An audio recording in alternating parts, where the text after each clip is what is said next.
Hola alumnas y alumnos, espero que se encuentren bien, bienvenidos a un nuevo cuatrimestre virtual. Este es el teórico 1 correspondiente a la unidad 8, emoción. Empezamos a ver con este teórico el tema emoción. La bibliografía para este teórico son dos capítulos porque en parte se superponen. Es el capítulo de Lises, las páginas aquí señaladas, y el capítulo 5 del EDU. La pregunta por las emociones ha acompañado a las personas desde que éstas empezaron a pensar en sí mismas y en qué significa ser humano.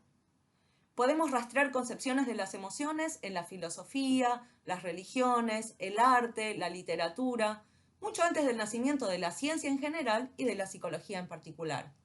Por ejemplo, para Platón, las pasiones eran como los caballos desbocados de un carro que la razón como conductor debía dominar.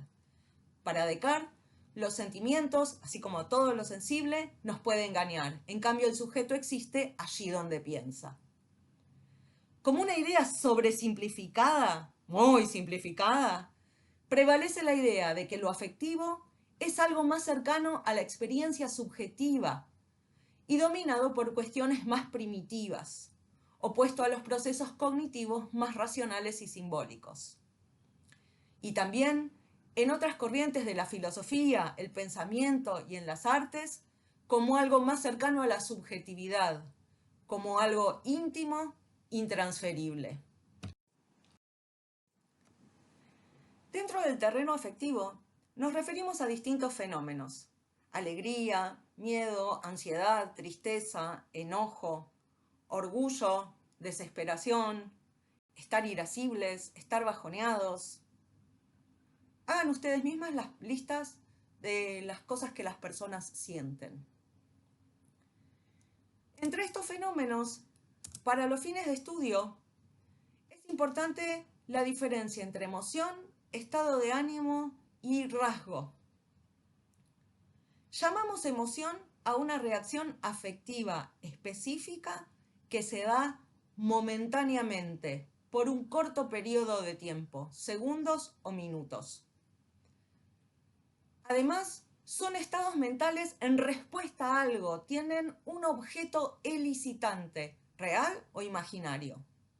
Por ejemplo, estoy cruzando la calle y un auto frena muy cerca, me dio miedo. También puedo tener miedo porque veo en el celular muchas llamadas perdidas de alguien querido. En cambio, los estados de ánimo son estados mentales de mayor duración, días o meses, y difusos, inespecíficos. No son la respuesta a algo, sino un estado interno de la persona. Por ejemplo, alguien puede tener días o meses de mayor ansiedad, días en los que cualquier evento social o laboral le da miedo, aprehensión, pero no es el evento en sí, sino la proyección del propio estado afectivo sobre la situación. Un estado de ánimo puede originarse en una emoción. Por ejemplo, me enojo porque me chocan el coche, es una emoción, corta duración y con un estímulo que la provoca, y después durante varios días estoy irascible, me enojo con otras personas, con el trabajo o en otras situaciones. Incluso, el estado de ánimo puede volverse desadaptativo, transformándose en un trastorno del estado de ánimo que merece atención psicológica.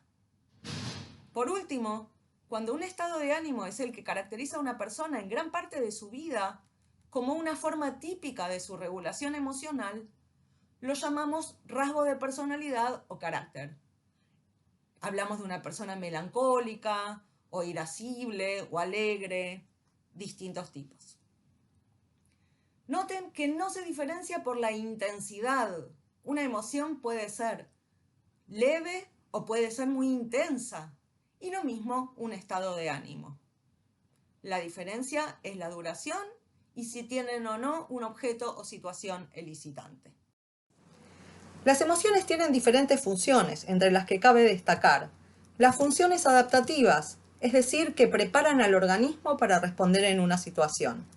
Esto no quiere decir que las consecuencias de las emociones sean siempre funcionales, o que sean normales, o que sean la correcta, sino que quiere decir que ponen al organismo, al medio interno, en un estado particular. Por ejemplo, el corazón late más rápido, se moviliza la sangre hacia ciertas partes del cuerpo para actuar en determinada situación.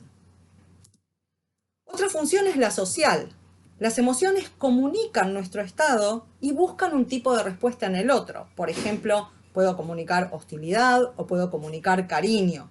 Y estoy buscando una respuesta acorde en el otro o una reacción acorde en el otro. Finalmente, las emociones tienen estados motivacionales, funciones motivacionales, es decir, que promueven conductas específicas en relación a los otros y las situaciones. Por ejemplo, la culpa promueve acciones de reparación hacia el daño causado en una situación o hacia un otro. Entonces, podemos definir a la emoción como un estado afectivo, es decir, no neutro, momentáneo, y que está compuesto por procesos a diferentes niveles. Distintos autores distinguen entre 3 y 5 niveles. Vamos a seguir a Elises, que a su vez retoma a otros autores, que plantea los siguientes niveles. Un nivel expresivo, que se refiere a la expresión, a cómo está la cara, el tono de voz, la postura. Otro nivel es el neural y fisiológico, es decir, qué pasa en el sistema nervioso en un estado emocional. Durante todo el siglo XX se estudió sobre todo en la activación en el sistema nervioso autónomo, denominada arousal o activación fisiológica.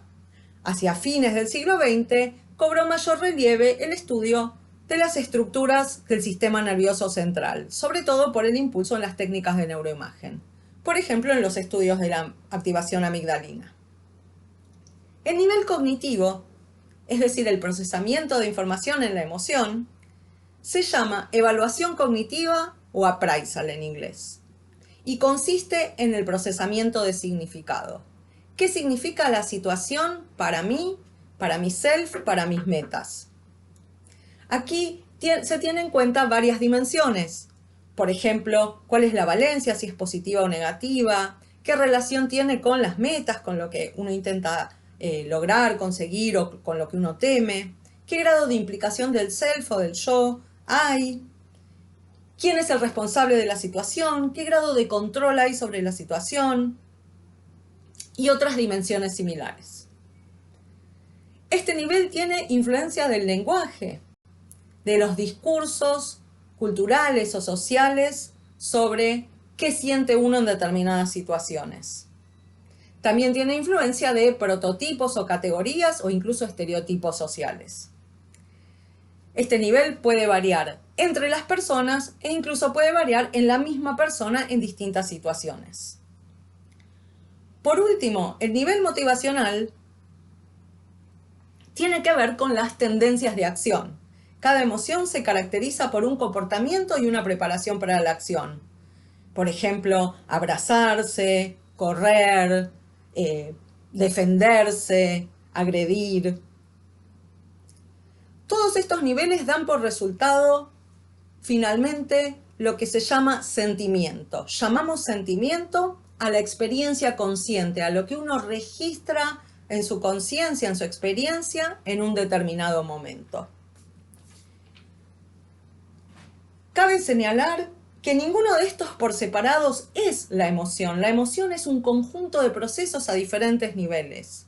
No es ni una activación en una determinada estructura neural, no es un conjunto de palabras, no es algo que uno hace, sino que la emoción sucede en todos estos niveles. Vamos a trabajar los componentes a partir del ejemplo del miedo. ¿Qué es el miedo? ¿Qué quiere decir tener miedo?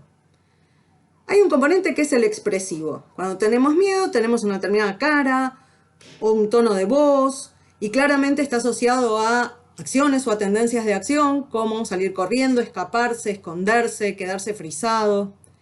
Este componente es el que nos hace también identificar o atribuirle miedo a otras especies. Por ejemplo, un gatito, un perrito, también podemos decir que tiene miedo en este sentido. El siguiente componente es el fisiológico, cuya parte más visible son las manifestaciones corporales del sistema nervioso autónomo. El nudo en el estómago, se acelera el corazón, se erizan los pelitos del brazo, sudamos, todo eso es miedo. Y de nuevo, este componente también se ve, aunque quizás en distinta forma, en los animales. Por ejemplo, en el gato se le eriza todo el pelo de todo el cuerpo. En investigaciones donde se toman también técnicas neurofisiológicas o de neuroimagen, se puede también ver la activación de diferentes zonas cerebrales, por ejemplo, la conocida activación de la zona amigdalina en el sistema límbico. El nivel cognitivo es quizás el más distintivamente humano. Hay una serie de procesos de interpretación de la situación y del propio estado, de forma no consciente primero y consciente después. Se activan representaciones, conceptos, esquemas que interpretan la situación y lo que nos pasa como miedo. Vamos a dedicarle una clase a el procesamiento cognitivo de la emoción. Como una idea intuitiva, en primer lugar, en este caso son las ideas y conceptos que, como dice Ledoux, se expresan en el lenguaje, que los seres humanos tenemos para identificar las situaciones de miedo. Y son muy variadas, tanto las situaciones como las palabras que usamos. Alarma, desvelo, preocupación, sobresalto, susto, conmoción. Y las situaciones que dan miedo son también variadísimas en cuanto a la cultura y a la subjetividad. En resumen, todos estos componentes son la emoción. Y llamamos sentimiento a la experiencia consciente, que es en general, como todo en psicología cognitiva, la experiencia consciente, lo que llega a la conciencia, es producto de lo que sucede en otros niveles que son no conscientes. La emoción no es solo la cara, o la activación cerebral, o las palabras, sino que es el conjunto de todos los procesos en diferentes niveles o componentes.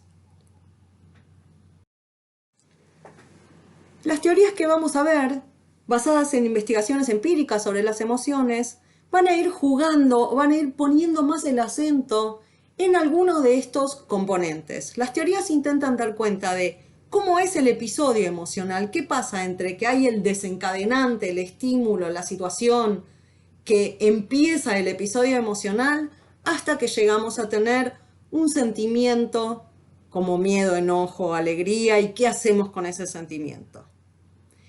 En un polo tenemos las teorías de las emociones básicas.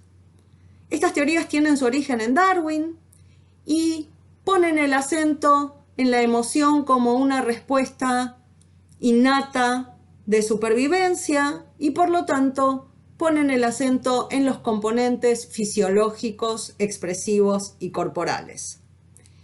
Y suponen que las emociones son un bloque discreto, un bloque unificado de conducta, fisiología, expresión y en los seres humanos, ideas características. En el otro polo, como todo en psicología, tenemos las teorías que ponen el acento en la dimensión cultural de la emoción, en la parte de esquemas y guiones socioculturales. Como vamos a ver, para estas teorías no hay nada de biológico en la emoción, sino que los distintos componentes, el fisiológico, el conductual, el corporal, se organizan en función de prototipos culturales. De qué significa culturalmente tener miedo, estar enojado, estar triste. Y en el medio vamos a ir viendo, en los próximos teóricos, las teorías ya en el campo de la psicología, la de James, la de Cannon y las teorías cognitivas de Schachter y Singer, que van a ir proponiendo diferentes dimensiones, cómo se organizan los diferentes componentes a lo largo del procesamiento emocional. Todas las teorías dicen entonces que la emoción se compone de todos estos componentes, pero lo que van a variar es cuál es el más importante y cuál es la secuencia temporal en la que se organizan estos componentes entre el estímulo, la situación desencadenante y el sentimiento emocional. En esta parte de la clase vamos a ver la perspectiva de las emociones básicas, iniciada por Darwin.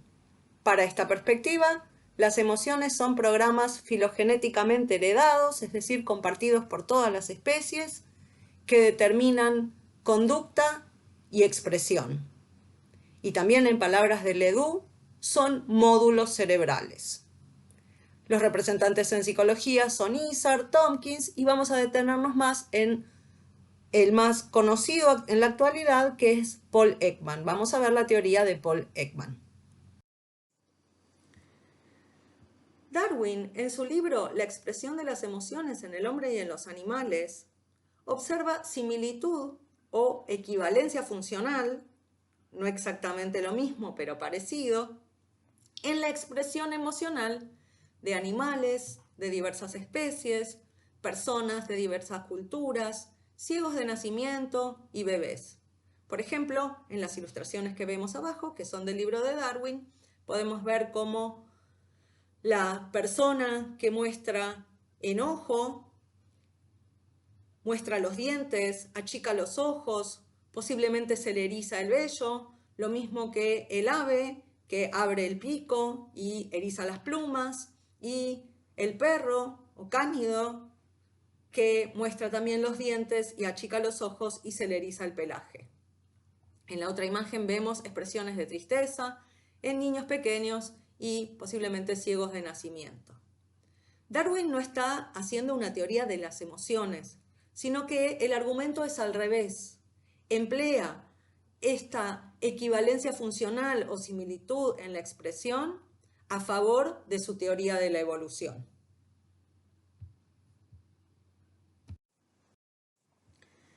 Para Darwin, las emociones son programas filogenéticamente heredados que comparten todos los animales. Son mecanismos innatos útiles para la supervivencia. Estados del cuerpo fisiológicos y de expresión que posibilitan la supervivencia.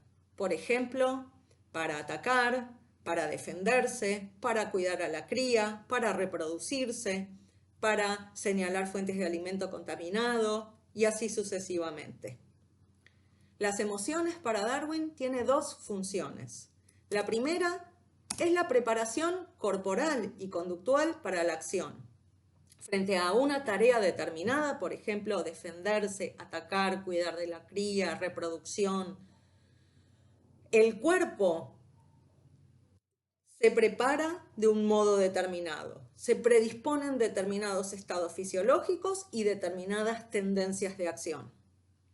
Y en segundo lugar, se comunica intra e interespecies cuál es la intención conductual, cuál es la tendencia de acción. Las emociones son la principal forma de comunicación no verbal que tenemos todas las especies. La cara, el gesto, la voz comunican si se va a atacar, si se va a defender, si va a huir, si de determinada fuente de alimento real o quizás después figurada hay que alejarse, eso sería el asco, si se va a cuidar o se va a tener cariño por otro, y así sucesivamente. Esta perspectiva tuvo seguidores a lo largo de la psicología. Uno de los principales que vemos hoy en día es Paul Ekman. Para Ekman, cuando experimentamos una emoción, estamos tratando con una respuesta a tareas fundamentales de la vida en modos que eran adaptativos en el pasado evolutivo. Esto no excluye variaciones individuales debidas al aprendizaje. Lo que es innato en la emoción es la respuesta fisiológica, conductual y expresiva. ¿A qué se une esta respuesta? ¿Cuál es el estímulo que la desencadena? Es producto del aprendizaje. Por ejemplo, su gatito, su perrito pueden aprender a tenerle miedo a una puerta. Esto es aprendido por mecanismos quizás incluso de condicionamiento. Pero cuando estamos en un estado emocional, tenemos un estado corporal fisiológico y una expresión facial, vocal y conductual características que son producto de programas filogenéticamente heredados. Para la perspectiva de las emociones básicas, entonces, la emoción es un conjunto consistente de respuestas de la fisiología, la conducta, la tendencia de acción y de la expresión facial, corporal y del tono de voz. Ledoux habla de módulos que tienen base neural.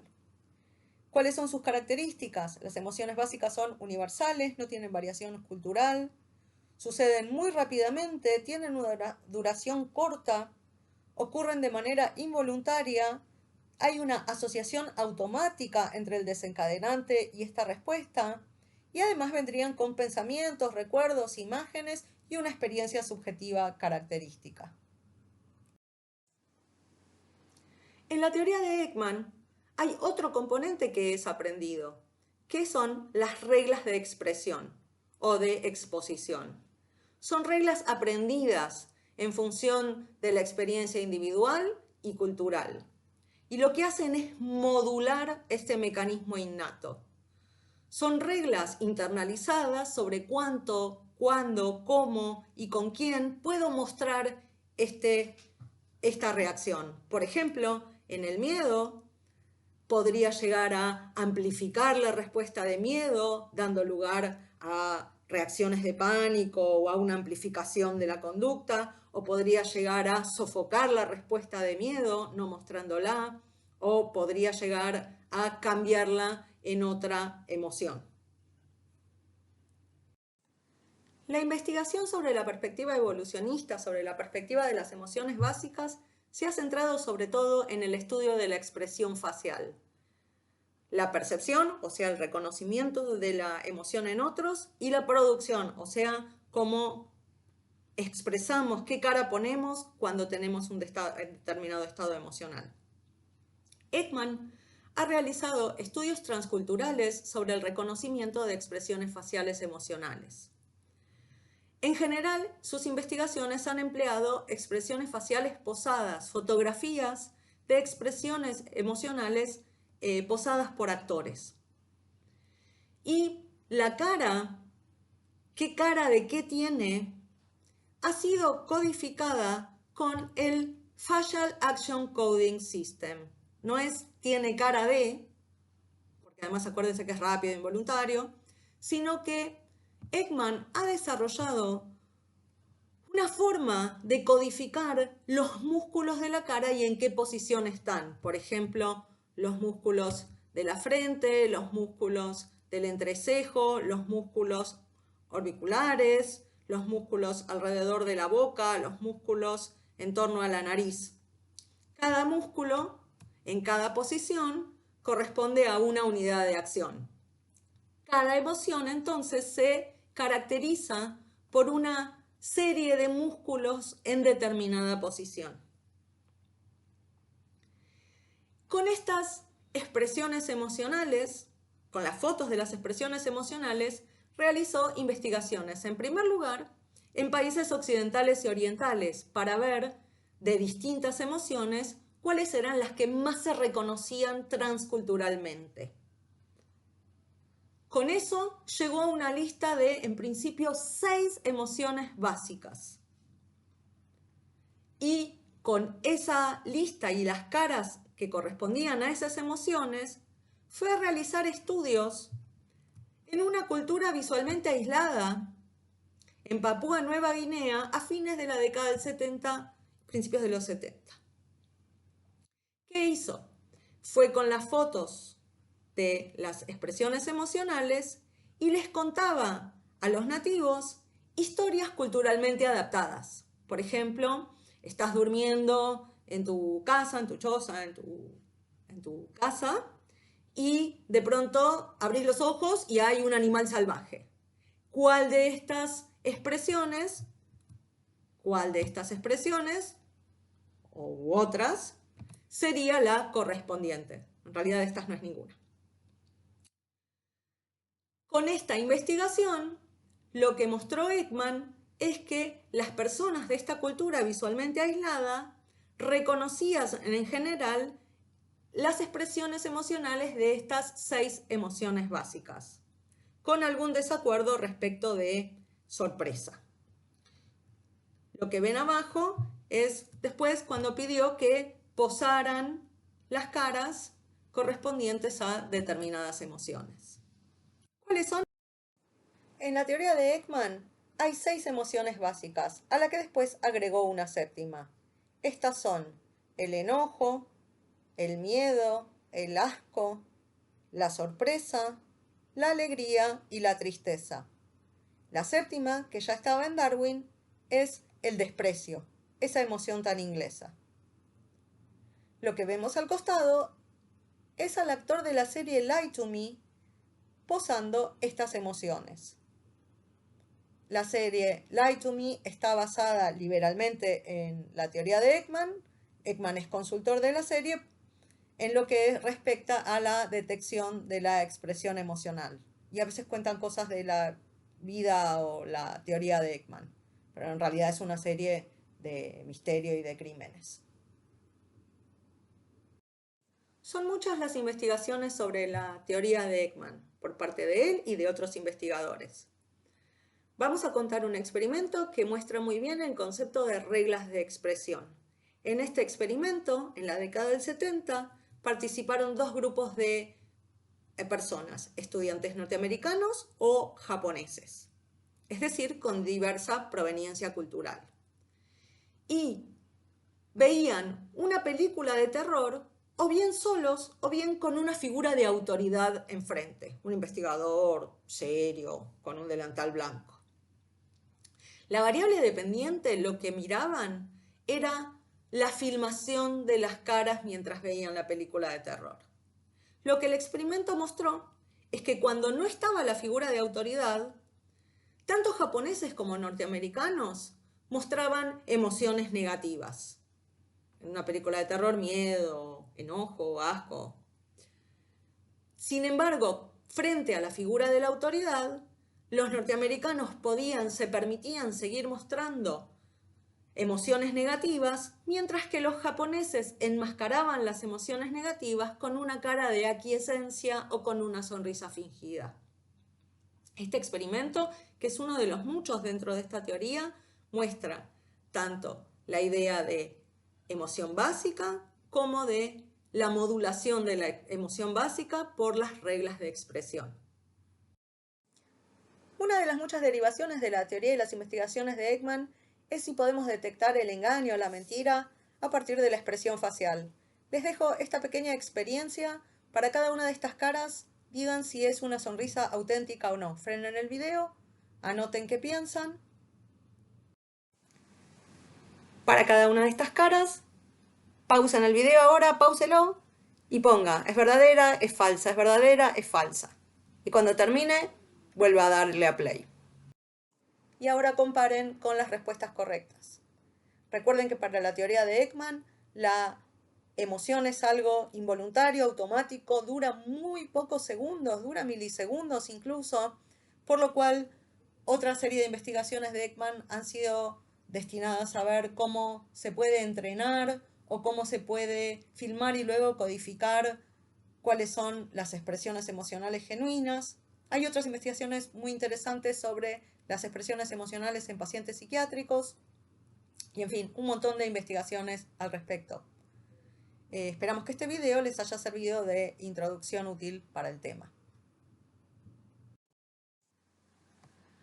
En el otro polo de lo innato y lo adquirido están las teorías construccionistas. En realidad son muy diversas teorías, no es una sola teoría monolítica, es una perspectiva que pone el acento en la emoción como construcción sociocultural. Desde esta perspectiva, que como les dije tiene muchas teorías y muchos autores, no hay nada en la emoción que sea biológico, natural. Se han naturalizado, pero no son biológicas. Son construcciones simbólicas y transaccionales, es decir, sociales. Son modos culturales de pensar y de actuar.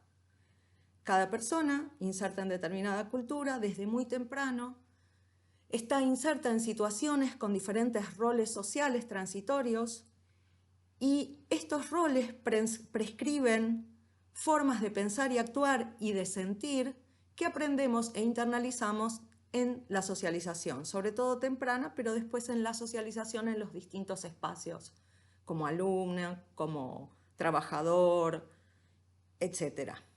Para Fer y Russell, las emociones son categorías de pensamiento, organizadas en prototipos. Desde la teoría sociocognitiva, las personas internalizan como guiones y esquemas, a partir de la socialización, como dijimos, sobre todo temprana, qué pensar, qué sentir y cómo actuar en determinadas circunstancias. Una forma muy clásica y obvia de verlo es los estereotipos de género. Las mujeres no se enojan, los hombres no lloran, excepto en circunstancias específicas, por ejemplo, la cancha. Esta perspectiva tiene una larguísima tradición en las ciencias sociales y una de las teorías importantes recientes es la teoría de Lisa Feldman Barrett. Esta autora, actual presidente de la IPS, sostiene que qué emoción sentimos a partir de la experiencia fisiológica, a partir de estados corporales, está determinada principalmente por los conceptos. Dentro de esta perspectiva, que abarca, como dijimos, numerosas disciplinas, se encuentran distintos tipos de investigaciones. Algunas son análisis históricos, que rastrean las categorías emocionales a lo largo de la historia y ven cómo van cambiando su significado, su forma de conducirse, su expresión. Por ejemplo, uno que conocen ustedes es el análisis de Foucault sobre el amor y la sexualidad. Otras son comparaciones transculturales, donde se van a culturas distintas de las occidentales o incluso de las orientales y se observan naturalísticamente categorías de emociones. Una muy conocida sobre esta es el estudio del enojo en los esquimales. En psicología se ha centrado sobre todo en el análisis del lenguaje. Incluso el sistema DSM tiene incorporado un apartado en donde explica que en diferentes culturas hay diferentes nombres de categorías emocionales que no constituyen un estado psicopatológico, por ejemplo. Muy conocido dentro de este tipo de análisis del lenguaje son las investigaciones sobre distintos tipos de amor. Por ejemplo, el amae japonés, que es una forma de amor pasivo, que no requiere una interacción romántica. Bueno, se requiere todo un libro para contar de qué se trata el amae japonés. Otras estudian el amor cortés de la Edad Media, que también es una categoría de amor distinta del amor platónico, del amor romántico, del amor de madre. Bien, en suma, hay distintos tipos de análisis del lenguaje. En la bibliografía ustedes tienen el ejemplo de Ser un cerdo salvaje, que está contado en el capítulo de Ledoux. Ya en este siglo, algunos investigadores han atacado directamente la idea, o han abarcado directamente la idea, de que hay universalidad en la producción y la expresión facial. Por ejemplo, como les dije, la autora Lisa Feldman Barrett. En el material complementario dejé un video de una investigación de Fernández Dolz y Crivelli que muestra que en otras culturas el reconocimiento facial no es tan universal como parecería. Bien, en síntesis entonces, en este teórico vimos qué es una emoción, la diferenciamos de otros fenómenos afectivos y vimos dos grandes perspectivas que delimitan el campo de los componentes emocionales. La emoción se compone de distintos componentes en el cuerpo, en la fisiología, en la acción, en la conducta, en los significados personales y en los significados socioculturales. A partir del teórico que viene, lo que vamos a ver es cómo es la secuencia del episodio emocional. Es decir, qué pasa entre que sucede el estímulo, la situación, y que registramos un sentimiento, una experiencia consciente que llamamos sentimiento, que corresponde a ese conjunto de respuesta emocional. También quiero, como futuros psicólogos, quiero que piensen, ustedes van a trabajar mucho con las emociones de las personas, quiero que se den cuenta que la emoción es un fenómeno multidimensional. No es solo palabras, no es solo acciones o un estado neurofisiológico. La emoción se compone de todos estos niveles. Bien, hasta la próxima.